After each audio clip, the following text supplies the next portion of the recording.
Please note, we would like to make it very clear, we are totally against the form of discipline described in the articles and accounts being used on minors and non-consenting adults. Although some of these accounts are fictional, and others may be an exaggerated reality, none of them are too far from the truth of what really happened back in those days. A little bit of discipline. My birth mother died when I was just 6 years old, and for the next 3 years it was just me and Dad. Because we had both been through a lot, I guess it's true to say that he indulged me a lot more than I would have normally been.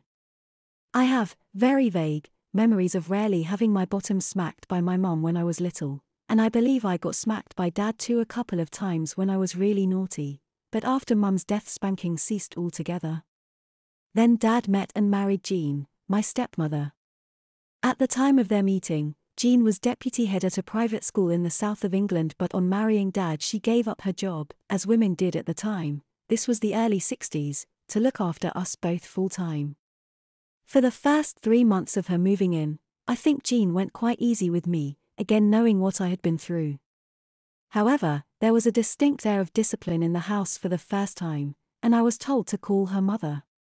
My new stepmom laid down new rules about bedtimes and curfews, and insisting on me doing homework before any recreational activity. Unfortunately, I started to rebel badly against this new regime. I think part of me was testing my stepmom's boundaries. Dad occasionally argued for her to go a bit easier on me, but he was in the first flush of romance and wasn't about to do anything to endanger his new marriage.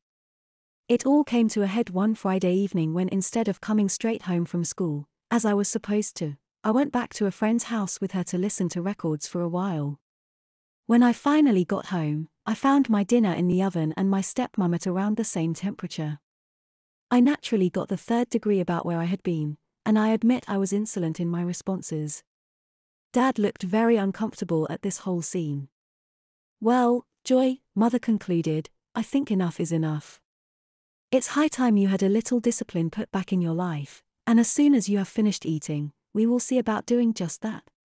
"Please, Jean," my father began, but Mother interrupted him. "Derek, we've talked about this. A little bit of discipline will do her no harm, in fact, it will do her a great deal of good." My dad slumped back into silence.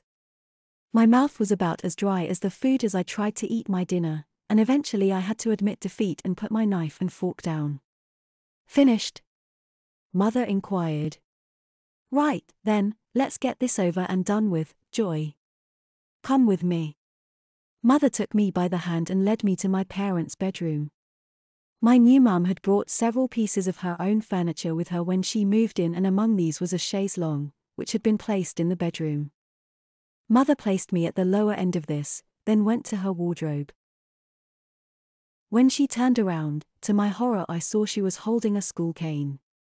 "Please, Mother," I blurted out, "not the cane, don't be silly, Joy, millions of children have had the cane and it's done them a great deal of good. But I don't want it." "I'm sure you don't, and in future, you will know that there is a simple way to avoid this, and that is to behave yourself." By now, Mother was standing by my side, and she said in a kinder voice, "Come along, let's get this over with, shall we? Take down your knickers and turn up your skirt." "Please, Mother, Joy, any more nonsense and I will add an extra stroke." I reached up my skirt clumsily and took down my thick blue school knickers, then I hitched up my grey pleated skirt. Mother pointed to the arm of the chaise, and said, "Bend over, please."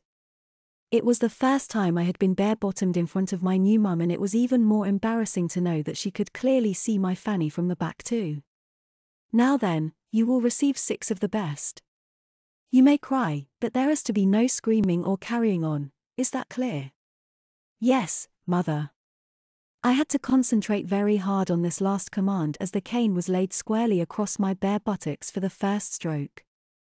It hurt like nothing I had ever experienced before, and there was a deep, penetrating pain that went right into my bum.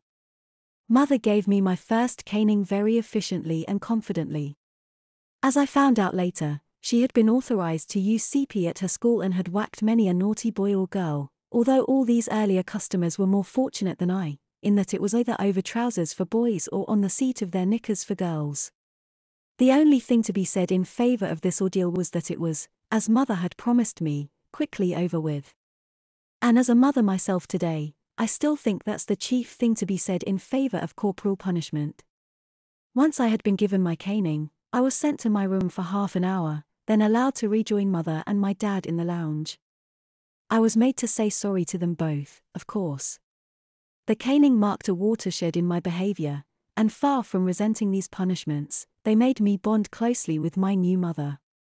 I can't say I ever enjoyed being punished by her, but whenever she decided I needed another dose of the cane, and these continued until I was around 15, I went meekly as a lamb to be beaten.